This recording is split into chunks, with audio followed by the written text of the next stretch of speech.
'Tis the season. Wait, we already did that. That's right. This is part 2 of our What's New episode where we're talking about... Actually, we're not going to be talking about everything last time. Last time we talked about Monarch, Doctor Who's Christmas special, and Percy Jackson. This time, we're doubling back. We're doubling on the Percy Jackson theme. We're going to be talking exclusively about Percy Jackson in the Olympians, the Disney Plus series. We mentioned it some last time with Reverend Justin Coleman, but neither of us have even read the books or done anything other than casually watch some of this.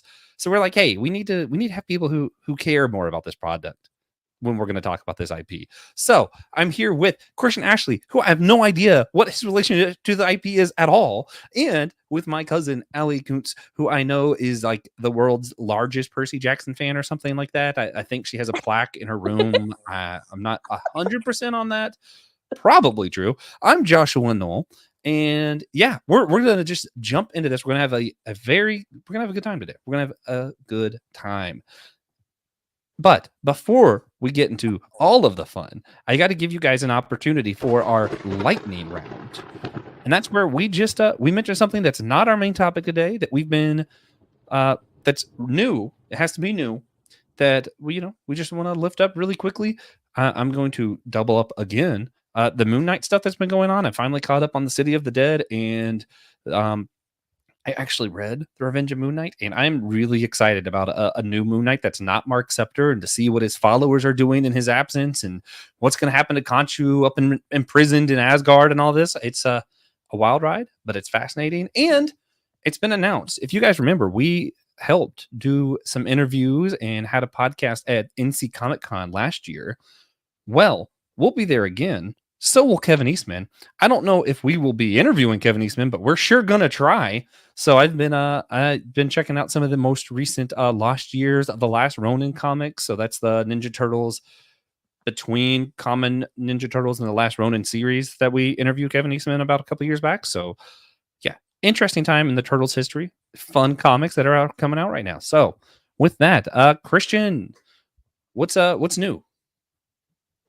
What's new is apparently Mark Spector has been pronouncing his name wrong this entire time. Correct. As I heard throughout the last podcast. So if you were like me and you were upset, it's okay. I'm on your side. It's Mark Spector, and Joshua knows that. But it's okay. Yeah. But what's new? Well, What If is what's new. I love the release schedule they did with it.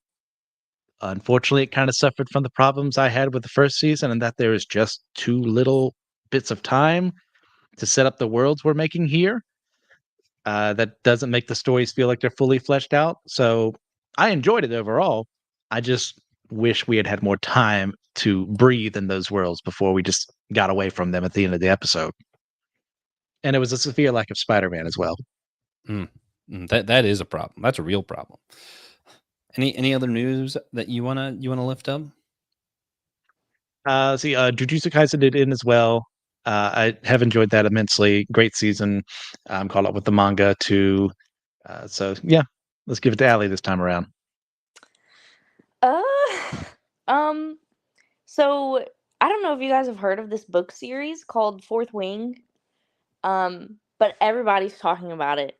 Everyone that I associate with, anyways.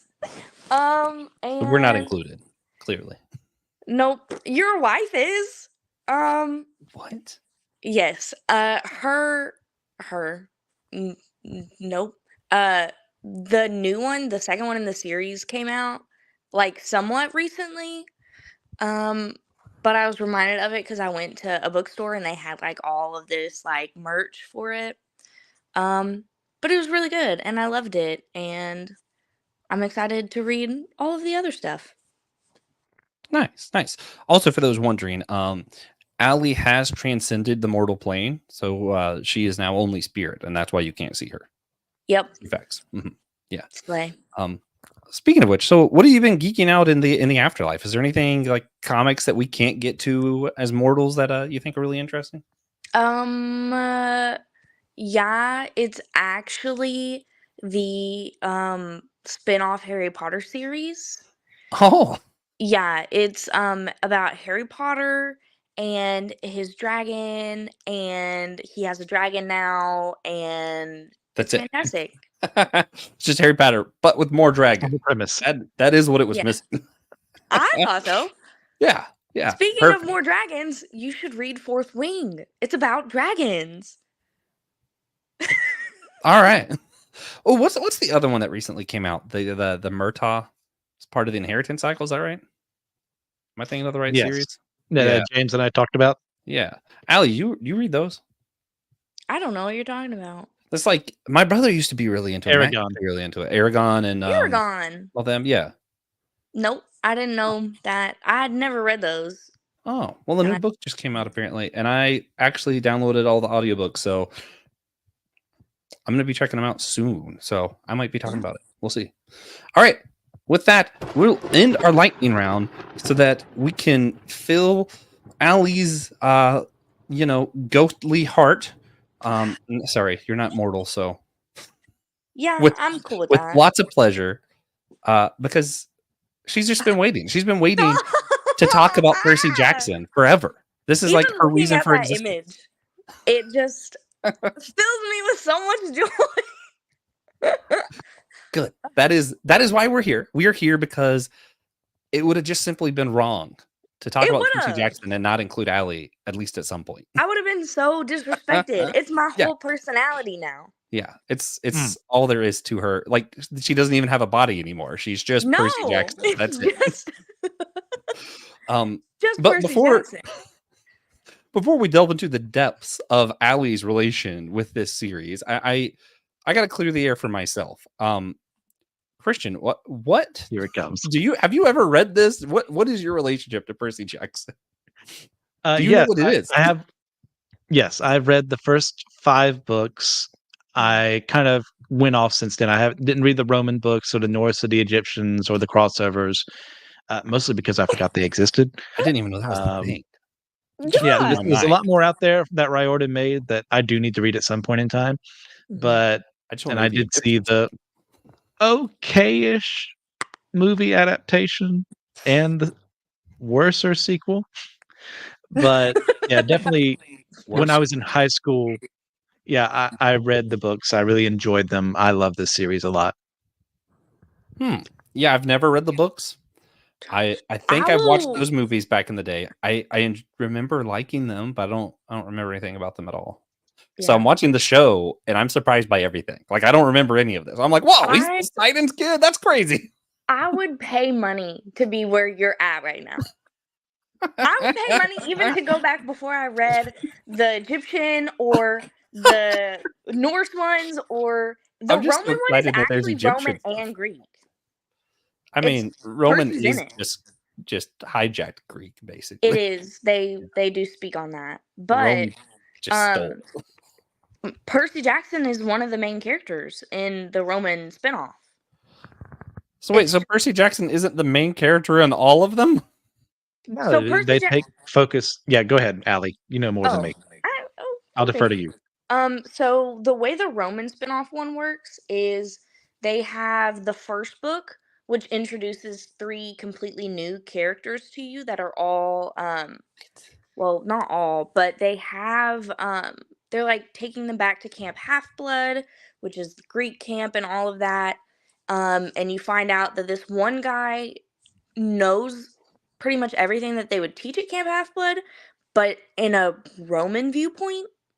And then that book, they finish it. And then the next book, they introduce 2 new Half-Bloods and Percy Jackson, but he's lost all of his memories. What? Yes. And I don't want to do like spoilers, but like there's a Roman side to things. Okay. So. Yeah. All right. If I recall correctly, it's the Greek gods have like a dissociative identity disorder where they also have a Roman half of them where they have children that's considered to be descended from that side of them or something like that. It's from what I have read. It's okay. Yeah. The way that the whole Percy Jackson universe works is that it's not like the Greek gods rule the entire world for everything. It's the Greek camp and all that is coexisting with the Roman camp and the Egyptian camp and the Norse camp, and they're all in the same universe. They're also all in America, North America, like specifically because everyone's a United States citizen. Yeah, you know, actually, makes one of sense. the main American characters is story, yeah. Canadian, so but From what I remember of the books, at least on the Greek side of things, it's because they went with whoever was in power. That's where they made their base of operations. Yep. So they started with the Greeks, and then later on they would move over to America. You know, being that we're the only hyperpower in the world right now. Okay. so Right. that's That makes sense exactly from it. a story standpoint. Yeah. But the like identity disorder part of like the Greek and Roman gods and stuff is the way that these like the gods are manifested, or that the reason that they have any power in this like universe is the way that people remember them. So being remembered by a human, or the concept of Greek mythology in general, but like especially specific gods, the more they're remembered and talked about, the more power they have. But that also affects the way that their powers and their personalities manifest. So, because, like you were saying, the Greek gods and the Roman gods are basically the same, they were just sort of hijacked. That's how they're remembered. They're basically the same person, but if it comes to a point where they're being remembered more in a Roman state, they're going to not like become a new person really, because they mostly look the same and act the same and everything, but they do have some like character traits that are different. And then for like Athena, she's very different in the Greek and Roman eye, so she does have more of like an identity disorder type thing going on. But really you see the biggest change in like the way that the gods were in like Greek and Roman times reflected what their values were, and the Romans valued more of this like hard like set rules and everyone follows like this path type of thing. So the Roman gods, whenever they have their like whole thing, they are more strict and stuff like that. Interesting. Which none of this really comes up in the show yet. I feel like they'll eventually get to it. Athena's mentioned a few times, but yes. Before we get into any of that, Allie, obviously you're a huge fan, but exactly how far back and how deep into this are you? Like, have you read every single thing ever? Did you come out of the womb reading Percy Jackson? What's up? I wish. I feel like life would have been better that way. So he has the Apollo spinoff series, The Trials of Apollo, where the main character is the god Apollo. Shocker, I know. I haven't finished that one. I have 2 left in that series. And then I have The Sun and the Star, which is a spinoff with the characters from, well, a character Nico who is going to be in this series, and they said that there's supposed to be a spoiler like cameo coming up of him and his sister, so you know, be on the lookout for that. In the Lotus Hotel Casino, just if you're watching, if you see a small emo kid and his older sister with a big hat on in the background, that's them. Okay. It's him, and then another character from the spinoff with the Roman series. And he wrote like a book about them. And then there's a new Percy Jackson book that came out, but I'm afraid to read it until I read the rest of the Apollo one.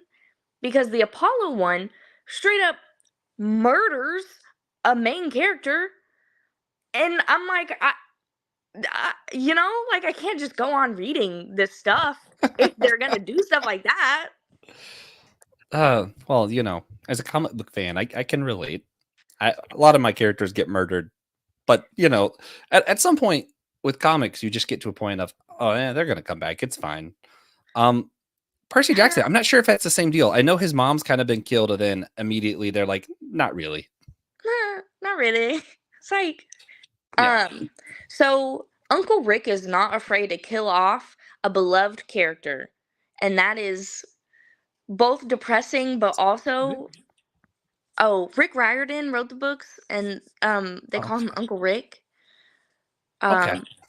Which Checks out. actually that's kind of embarrassing. But anyways,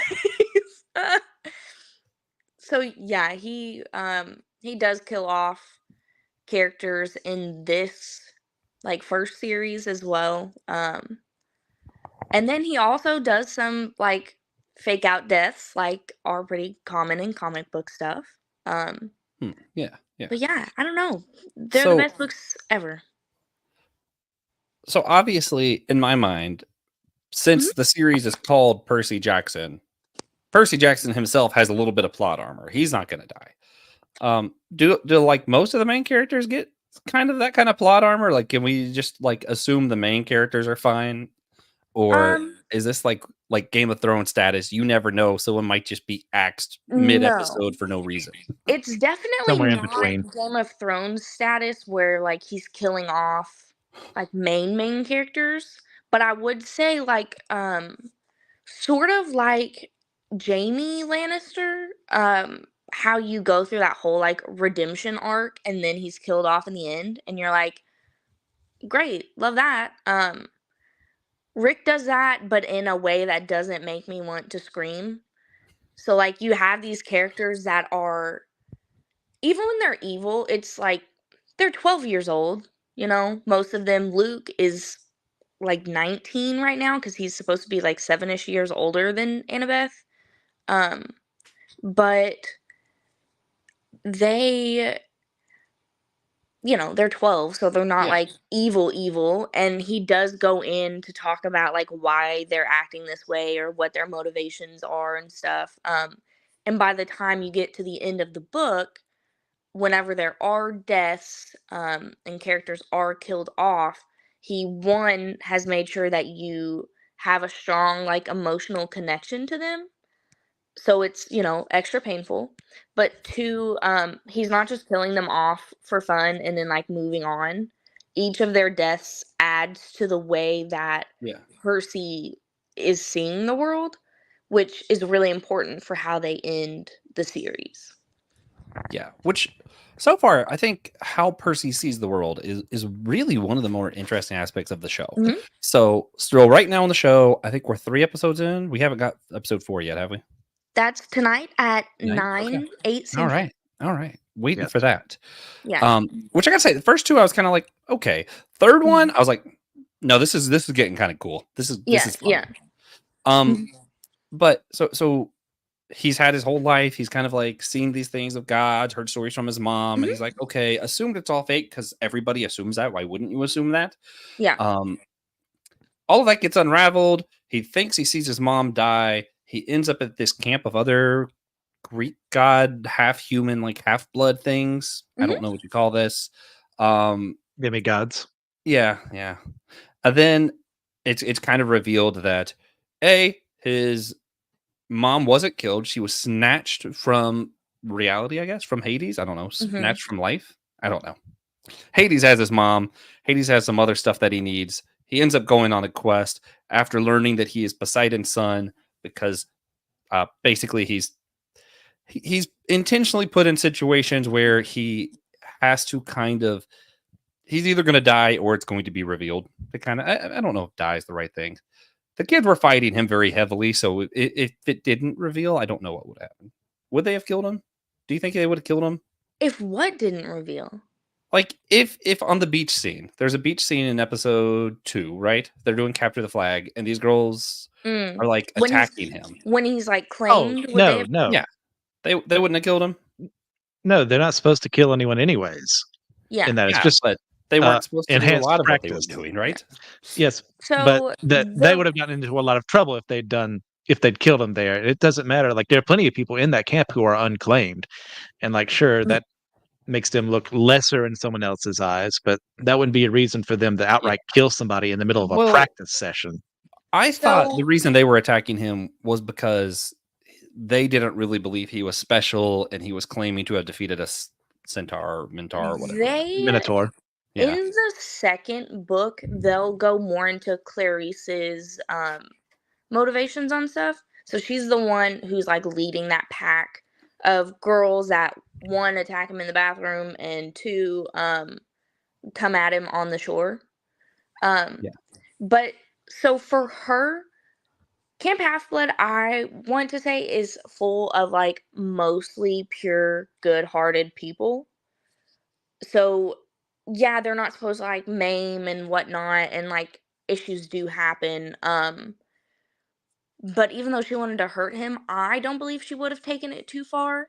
But I am coming at this with the knowledge that everything she does is to try and impress and get the love from her father Ares that she's not being given. Yeah. And that's why, like, he breaks that spear that she has, which is a gift from her father, and she loses it on him. Because Yes. just like with Annabeth's cap, for most of these demigods, the only connection that they have to their godly parent is if they're lucky enough, they got like some gift like this from them. Yeah. So yeah, they attacked him on the beach.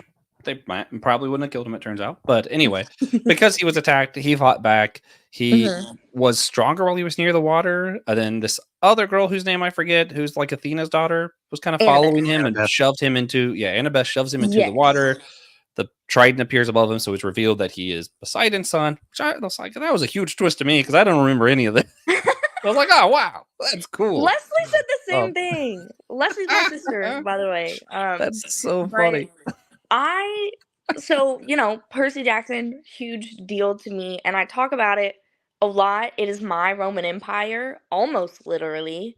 And I'm still shocked that she has not gathered some of this stuff to me, or like from what I've been saying all these years. And she's so shocked, and I am so committed. I don't want to like give anything away to her, so I'm straight up lying to her face. Just she will never know what's happening next. Perfect. That's what I thought. Yeah, that's great. But yeah, you also mentioned he was like more powerful by the shore. He somewhat is more powerful just near water, but mostly his power is going to be like whenever he can control water by being near it, obviously, or like standing in water. He actually, and this is something that they left out of his like introduction to camp, whenever Luke is taking him around to all of those different areas to see what he might be good at. Luke is the best swordsman on campus, and he is fighting with Percy just to like laugh and like joke around and stuff, and Percy like kicks his butt with his sword, and they're like, well, what the heck, that's messed up. And then they go into the like war scene in the forest, capture the flag, and he's able to use like this mystical, super amazing sword power that no one knows why he's so good at. That is fun. Okay, so we have Annabeth. The other, so when they go on a quest, he's revealed to be Poseidon's son. He has to go on this quest to find something. Was it Zeus's thunderbolt? Yes, Zeus's master bolt. Yes, so it's been stolen from Olympus, which is now in New York. Yes, of course it is. So he's going to find Zeus's thunderbolt because Zeus, Poseidon, and Hades had the agreement they weren't supposed to have kids. Zeus had a kid. Hades is pissed off that they have all the normal Greek god drama. They're worse than high schoolers. Got to tell you, it's crazy. But so now Poseidon's kid is now going to go there, and he was reluctant until his other friend was like, "Hey, your mom actually is with Hades too," and he's like, "Oh, bet we're doing this." So they go on this journey. They met some weird creatures, different fightings. Who's the lady? It's not Medusa. Why am I thinking Medusa? The lady with the wings, who is his teacher, Mrs. Dodds, is one of the Furies, and her name is Alecto. Yeah, but who's the statue lady? Why is my brain not? That's Medusa. It is Medusa. You got it right. But her like just felt like it was cafe wrong. rest stop is Auntie M's Garden Gnome Emporium. I think I'm just so used to being wrong. I just assumed I was wrong. That seems cool. With everything with Medusa and you know the statues, the head, all of that. That was and that part actually was rewritten a bit. So the stuff with the head, them using it as a weapon, that happens. Not really at that point, but it does happen. Him shipping it off to Olympus definitely happens, and that's why he's Persassy. That's, you know, one of his nicknames. But the character of Medusa, I honestly like the way she was portrayed in the movie versus the TV show. If you find some like middle ground, that's how she was in the book. But like Rick himself is writing the show alongside other writers. So, you know, all of the changes, I've been talking to people trying to see like, are these like canon now? But yeah, Medusa, her character has a much more human side to her because she was human. That like she talks about in the show. So her like whenever she says she's a survivor, that's one of those things that I feel like Rick put in and is gonna come up again later in the show. Yeah. So the two main parts of the show that I actually wanted to pick y'all's brain about that I thought was interesting. Or A, the two friends that go on the quest with him, and you know, which one might betray him, which I'm thinking probably neither. I don't know.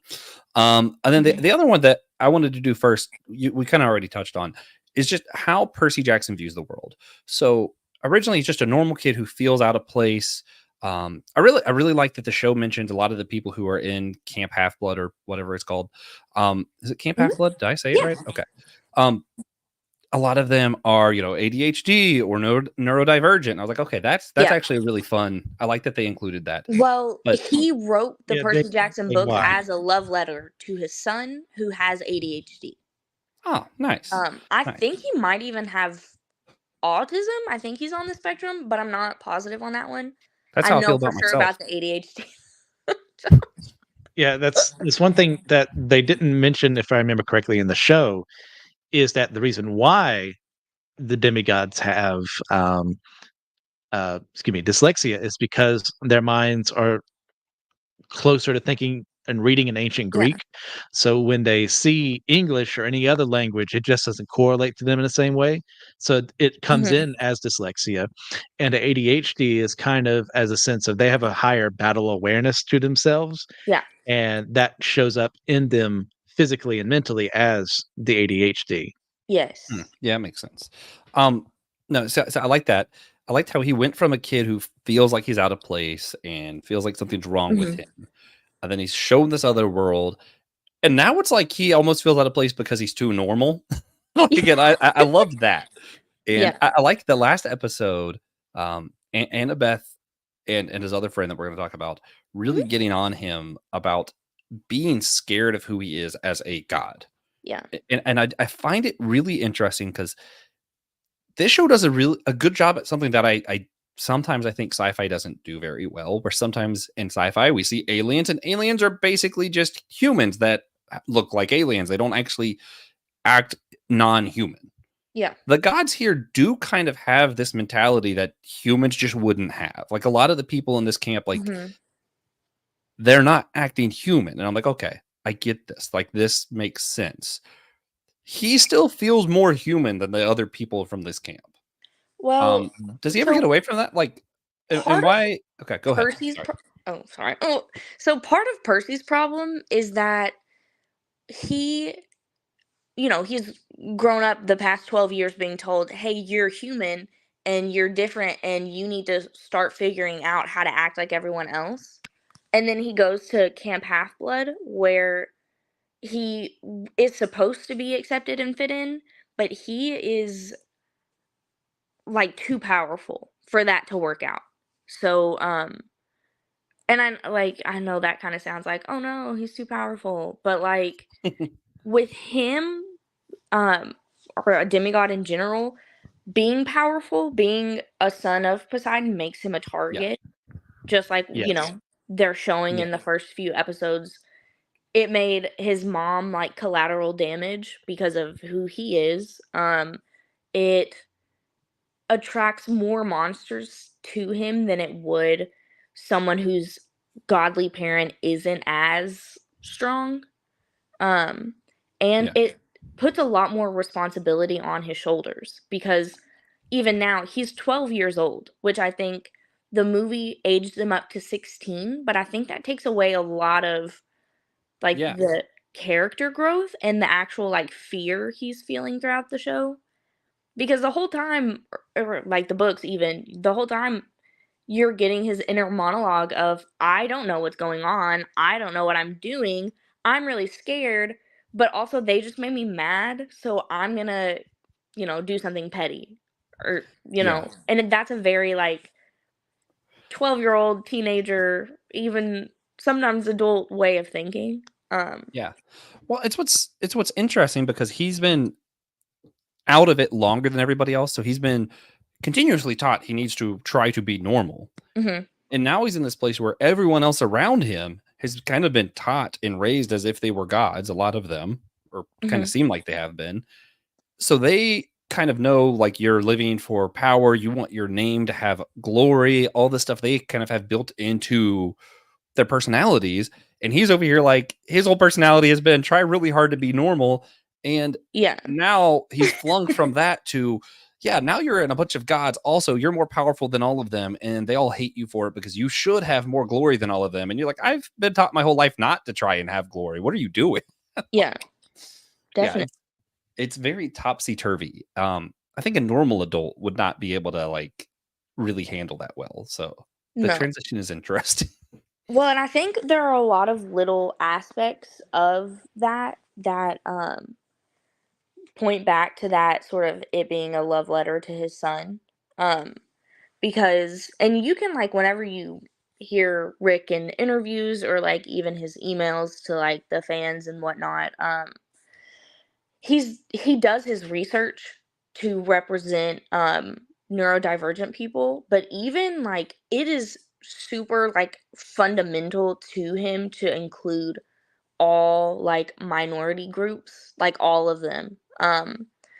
But he does it by like thoroughly doing his research. So whenever Percy is like going through all of this stuff and he has to learn to adapt really quickly and it's all being like really topsy turvy, but then he comes out like on top in the end because of like creative problem solving, that's a really big um like marker of ADHD or being neurodivergent is that because you're seeing the world totally different, you have to find creative solutions that work for you that make you seem more normal or seem to fit in more. Um, and I think that's why, like, if you talk to any Percy Jackson fans, I have a strong feeling 95% of them that actually like love it are neurodivergent, like ADHD in some way, because he understands the little nuances of that so well and can put Yeah. them in his writing without having to outwardly like put it in a sentence like, oh, Percy, you're so good at creative problem solving, it must be your ADHD battle smarts, you Yeah. know. Well, that's what's so as an ADHD person, one thing it's interesting to me. It took I guess I kind of probably already knew somewhere that I was ADHD. I just didn't know what Mhm. ADHD all entailed. I was like, it just means I can't focus, right? Yeah, I, yeah. I think it was funny once I like learned more about it and kind of like owned, yeah, I'm ADHD, Mhm. learning and going back and looking at my college scores of, hey, here where everybody was telling me you absolutely have to take less classes and I'm taking a whole semester to do it, I did terrible. And then here where Mhm. everybody was like, hey, you're an idiot. Why are you taking 5 classes during the summer? You only have a month to do Calc 3. You're going to fail. I got all It A's. was yeah, And it's like, same. yeah, it's because not to be like, oh, I was too powerful. Like that's not it. It was just kind of a like people think differently, and it's just Yeah. kind of a yeah. It is interesting how Mhm. if you don't lean into who you are and you're trying too hard to be normal, you just kind of fail. but also everyone kind of expects you to be a certain way. So it's fun to see him leave the one expectation, go into this new expectation where people are expecting him to be who he is, and he hasn't quite learned how to be true to himself yet. Yeah, I love that. So speaking of which, one of the most interesting characters, because I said I want to mention his two friends and like kind of their role in this before we wrap this up. I would love that. I want to get Christian to kind of summarize. I can't remember the other guy's name. I've been calling him Goat Boy. Grover. Yeah, Goat Boy. So he was in Percy Jackson's normal life and watched everybody give him these expectations where he's supposed to be normal, and then watched everybody give him these expectations where he's supposed to be a god. And I don't know. I feel like part of his job is like protector, but it kind of seems like he's trying to help Percy with a transition. And I don't know. For me, it's weird. And this is why I want you to do the summary, is because I'm like, I kind of feel like he's not great here. Like, I don't love this. I don't like, oh, I'm just lied to my best friend for years and let everyone tell you you're supposed to be normal and feel the way you did and did nothing to stop it, even though I knew better. So I need help with this character. He seems nice. I seem like I'm supposed to like him, but I don't. I think one reason you feel that way is because they did change something from what I remember of the books, is that he doesn't tell the kids or the adults that nothing happened, that Percy was just making it up at the very beginning of the show. That betrayal scene doesn't happen. Now, another thing, you bring up some good points, is, hey, you're in this life. Why aren't you preparing him for it? Well, he's not supposed to. And the fact that he does tell Percy about where his mom is like a huge bit of character growth for him, in that he is reaching out to his friend. I've been lying to him all these years. I can't keep doing that. Even though I'm not supposed to, I'm going to do this one thing for him. So I get that, both from a writing standpoint, because you don't want Percy to know all these things before he ends up in Camp Half-Blood. You want him and the readers to be learning it at the same time. So, but you also have Grover here in his life already. So how do you prevent that from happening? Well, he has someone above him saying, you're supposed to protect him. You're not supposed to be an encyclopedia for him. But how do you build a real friendship while you're lying the whole time? You know what I mean? Like, I feel like he wasn't really ever his friend, because I don't think a real friend could do that. I think a couple of small things that might change this a little bit. Grover and Percy have only known each other like less than a year. So this school year is the first time that that's a big difference. Yeah. Yes. So in my mind, they knew each other like their whole lives. Yeah. I'm like, he wasn't like, and he was sent to this school specifically because they were like, we caught a whiff of a powerful demigod, blah, blah, blah. So he went to check it out at first with the mindset of, I don't know which kid this is for sure. And I don't know if this kid even is a demigod at all. So he's having to build a friendship from afar while also trying to dig in a little bit deeper. And like, as you see in the show, Percy from like a very young age is being told, like, you're obviously not seeing a Pegasus on top of this building, so get it together and stop telling people that, because they're gonna think you're crazy. So Grover's like, this whole time, okay, I need to find out if this kid is seeing things, but this kid is not going to tell me if he's seeing things, because that would make him a crazy person. So a lot of their relationship has been, okay, let me identify if this really is. So almost like a spy. Yes. And then another like smaller thing, whenever Electo, the Mrs. Dodds, attacks Percy, she does it when he's on his own. Like, he's alone in the museum.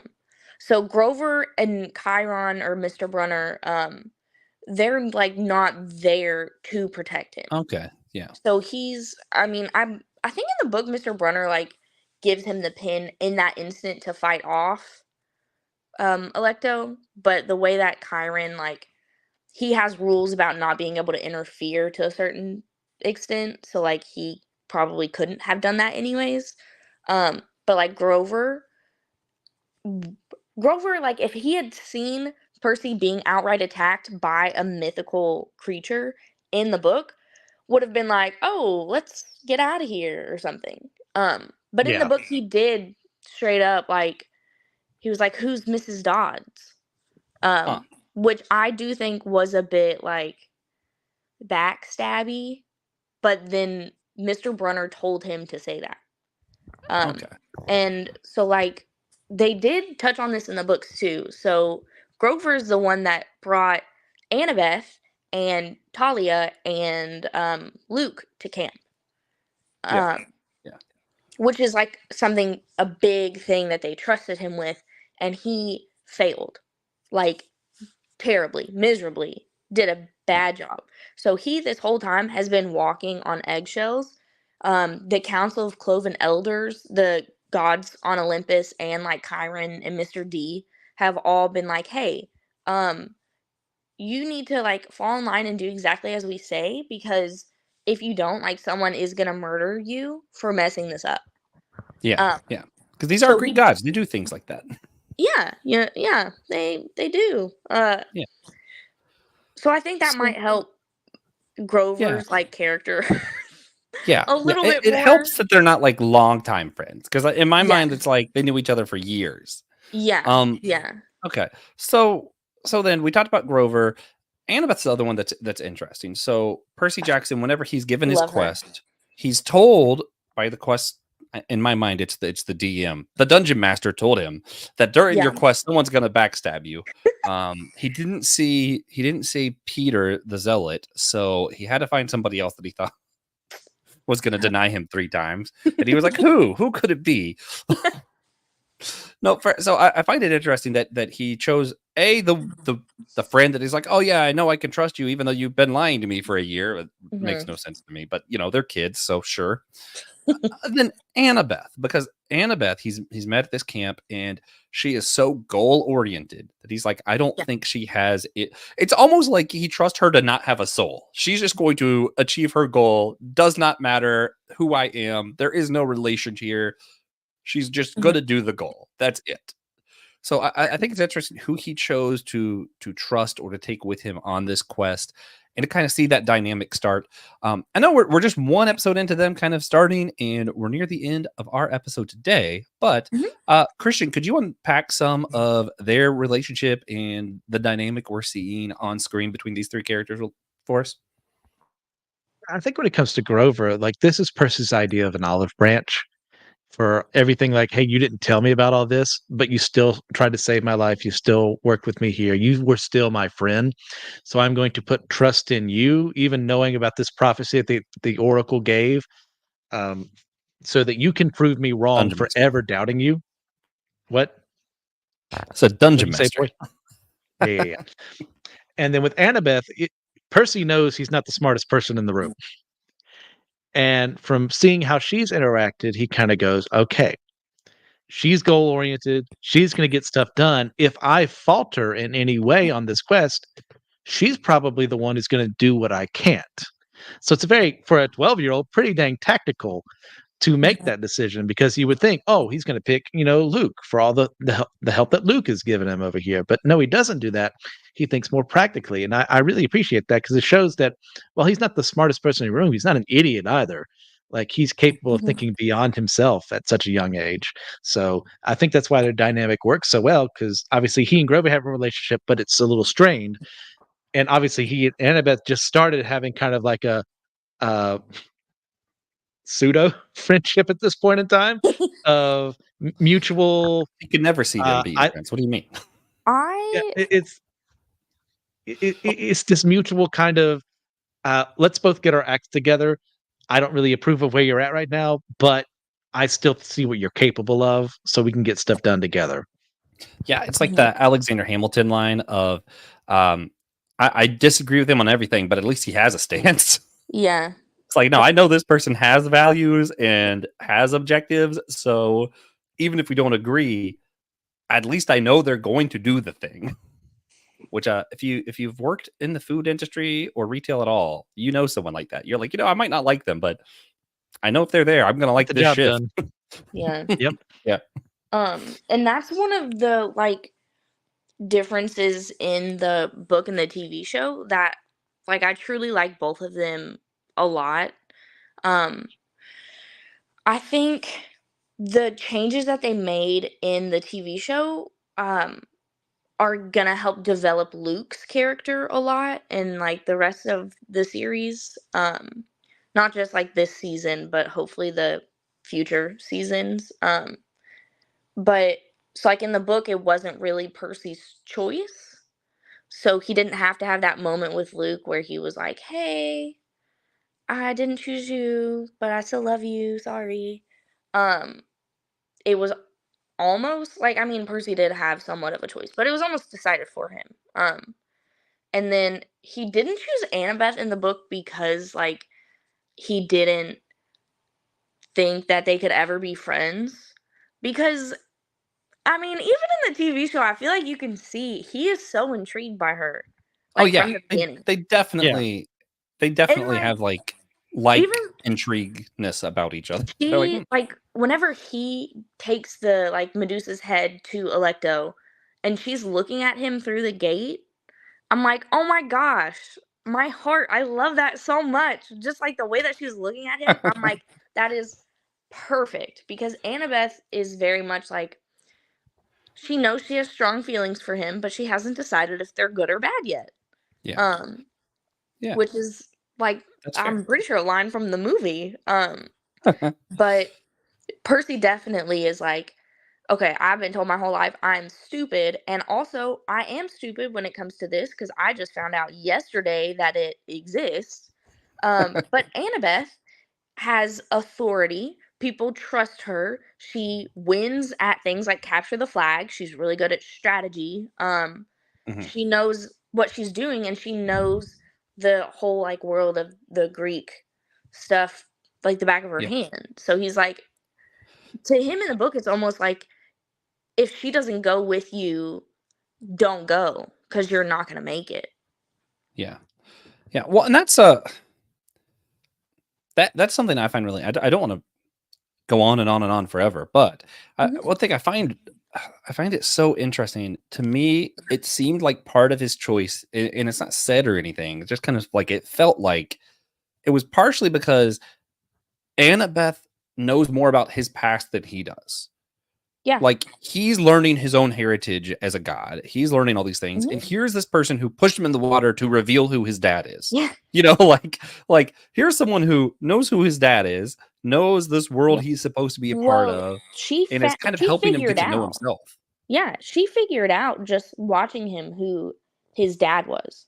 Yeah. And at this point, she's been able to tell, a lot about his strengths and weaknesses. But I think it's really funny that you said that she knows him more than he does because, and, like, I'm not gonna reveal this to you, but, Do it. no, she, doesn't fully know, like, she's learned information that she isn't 100% who it applies to. Um, but she almost knows this person, like, just intimately, and then later on finds out that it is Percy. Um, Even when other people are like, "I don't know if it is," and sometimes Percy's like, "It's definitely not." She's like, "No, I've seen you and I know you and I'm telling you straight up, this is what it is." Um, so I think it's kind of cool that you were able to get that from this already, Yeah, 3 episodes in.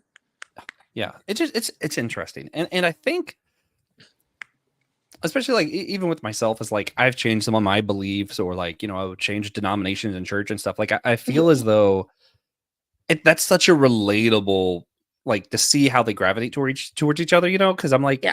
yeah, as I'm trying to figure out like my own beliefs and all this stuff, and like you see somebody who the things that I'm struggling with now, they're on the other side of that, and yeah, they have their Yeah. own things that they're struggling with, but it's like, of course you're going to gravitate to someone who's figured out the thing that you're working on. So it's like, Yeah. yeah, no, that makes perfect sense. I think it definitely adds to their chemistry, and Oh, that's my 100%. confidence Yeah. as the show is that these three have great chemistry. So I'm excited to see them continue this little journey. Like, definitely. from like the very beginning, whenever they announced Walker as Percy, I had only known Walker as the kid that recited the whole like beginning of Deadpool to Ryan Reynolds. Did you see that? You look really shocked by that. I had no idea who any of these people were beforehand, and that's amazing. So in the Adam Project or something with Ryan Reynolds, Walker Scobell plays young Ryan Reynolds' character. And Ryan Reynolds loves this kid to death, and in all of their interviews, he's like, they're like laughing and joking, and he's like, yeah, this kid has the entirety of Deadpool memorized, and he just recites it. And then like you can That's see him whenever fantastic. it comes up on like the curse words, he looks at him and he's like, can I say this curse word? And Ryan's like, yeah, I don't care what you do. And he's just like cursing. It is so Percy coded, like fantastic. And Annabeth, people like at first were very like, oh, I don't know. But like I watched a video of her and was like, no, she embodies Annabeth's mindset and like the way she approaches everything so well. And Arian, he is so Grover. He's so goofy, like mother hen, but also just a dude. Like, it's great. I don't know. I'm so excited. Yeah, me too. Christian, what should we be looking forward to? For those of us who haven't read the books, what are we looking forward to coming up in this season, you think? If you think you know who's going to betray him, you're probably wrong. If you think you know where they're going, you're probably wrong. If you think you know who has stolen the lightning, you're most definitely wrong. You're wrong. And maybe you're right. He's but not. chances are you're not. And He's not. there is so Ryan much Reynolds. out there to see these three grow along the way. You're going to enjoy how they interact with each other, how they squabble with each other, how they learn to like and maybe even love each other along the way, depending on how things go. Or you're going to get Elizabeth to watch the show. Could they go? Yeah.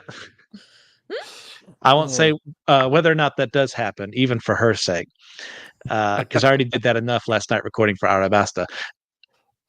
And if you're a Greek mythology geek, you love this stuff, there's going to be some things like if you really know your stuff, you're going to go, well, okay, that doesn't happen. That's not true, blah, blah, blah, whatever. But yeah, it's a modern adaptation. There's no such thing as like a strict Greek chronology that exists in the world. Just let it be what it is. Have your fun. It's going to be, hopefully, from what they've done so far, way better than what the movie did with how they changed up the plot and how they changed up the different characters that showed up at where they shouldn't be. Yeah. I'm enjoying everything. I really have very few gripes with it so far. Mm-hmm. So, yeah, there's a lot in here you're going to enjoy. What is one gripe? The normal, since this is not a reimagining, colorblind casting, I despise it. If you're going to have a character who is one thing in a movie or a book or something like that, make them the same as closely as possible. It's not like theater or voice acting where you kind of have to go for ability over appearance because there's such a finite amount of people who can do the job. This is Disney. You can find someone. But that's not to say, like, I think the actors are doing a really great job. Actors and actresses, they're doing phenomenally. It's just not what I would have done. And I don't like it when people do that. Regardless of which race has changed to what or which gender has changed to what, I don't like it. But for the people that they do have, they're doing tremendously. Do not hear anything else from what I say there. All right. Allie, do you have any tiny gripes you want to say real quick? I wish they had... So they changed Gabe's character. Gabe is the stepdad. So in the books, he's like actually abusive. And Percy's mom is like... Oh. She's like in no way standing up for herself at all. She stands up for Percy, and that is the extent because he's like physically abusive. And in the show, they made him, instead of a monster, they made him just like a loser. Yeah. Which changes the way that the first book ends, and like some of the like specific plot points that change why the group does certain things in a certain order. Yeah. So I wonder how they're gonna change that. Like I think fully like taking out the abusive part and making it just where he's like kind of a loser. They can do a lot of stuff, but I am interested to see the ending specifically, like stuff that is just not justified. It doesn't make sense for the character the way he's written in the show. Also, I wish they had featured blue food just a little bit more. Just a little bit more. Blue food. Yeah. Okay. Yeah. Interesting. I'll second the portrayal of Gabe too, for how like he's supposed to be seen as like this abusive monster that kind of makes the Minotaur look like a fluffy puppy. Yeah. At the end of the day. And there's a super specific reason for why you would think, well, why would his mom be with him? There's a reason for that. Maybe they explore it in the show, maybe they don't. But like, there's a reason a woman like her would have stayed with a man like him, knowing who he is, knowing how abusive he is. Mm-hmm. And seeing this Gabe versus the one in the books, I mean, she kind of has an easy. So they mention it actually, like the smell covering things up, but not in reference to Gabe. They do it in reference to the like public bus that they're on. So the reason that his mom is with Gabe, who they call, I'm pretty sure like he's called Smelly Gabe because he smells so bad. But she chose him specifically because his odor covers up the smell of the most powerful demigod on Earth right now. Yeah, that's kind of funny. And that's why she puts up with him. Yeah. So because it's protecting Percy for her to be hurt. Yeah, and that's another like Sally Jackson. Ooh, that's everything. Big. It is kind of big. Yeah. Oh man. So that's why I'm like. Now I'm disappointed. It's. That's why you never read the book. Okay. It's a joke. It's a joke, guys. If Allie, I am a firm believer of doing it opposite, like watch the stuff and then read the book and get all the extra. Yeah, that's what I did for Harry Potter. It was way better with Harry Potter that way because I did the first book. I read the first book and watched the movie. I was like, man, this sucks. And then I watched the second movie first and read the book. I was like, this is awesome. I'm doing this because it goes from good to better instead of from awesome to slightly worse. Okay, real quick to end this part in 10 seconds or less, Allie, just name one thing that we should be looking forward to the most in this season. The most. 10 seconds. Starting now. I think the betrayals and the twists and turns and the new characters that they're going to introduce, honestly, in this next episode even. Super big things to look forward to. Yeah. Awesome. Okay. Can't wait for that. Mm-hmm. And now, as we're wrapping this one up, because I do have to do things. My dog needs my attention is really what it is. He hurt himself. Poor boy. Aww. Yeah. The instead of usually in our What's New, instead of doing recommendations, we like, hey, pick one of the topics we talked about. We talked about one topic today. Mm-hmm. And it was still longer than usual somehow. But But here we are. No. It's a good. It's all good. It's good. Now I'm glad we did this in 2 parts. It's content. Yeah, perfect. Extra free content, guys. Usually we make you go to Patreon for the extra content. Now you're getting it free. You're welcome. Yeah. You're welcome. Yeah, thank Allie's ghost. So instead, this time I'm gonna say, do you think with this series specifically, should they watch the show and then read the book, or should they wait till like the end of the season and then read book 1? Like, what order are we suggesting people do this in? Because like, do we really want them to have to wait till the end of the season to read the book? I mean, I'm not going to read it either way, but I'm just kind of curious what your thoughts are. So far, the way they're doing it, I think you'd be safe to read the book series before continuing with the TV show.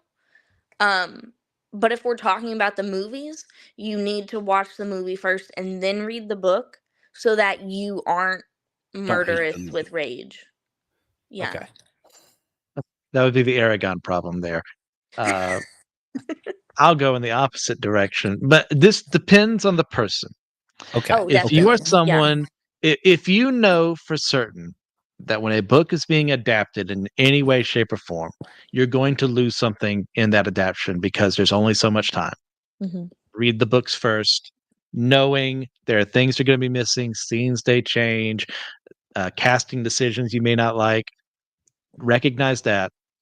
Then after reading the books, you can watch the show. If you're someone who doesn't care, or you're someone who doesn't like those things, watch the show first, then read the books. Mm-hmm. Interesting. Yeah. All right.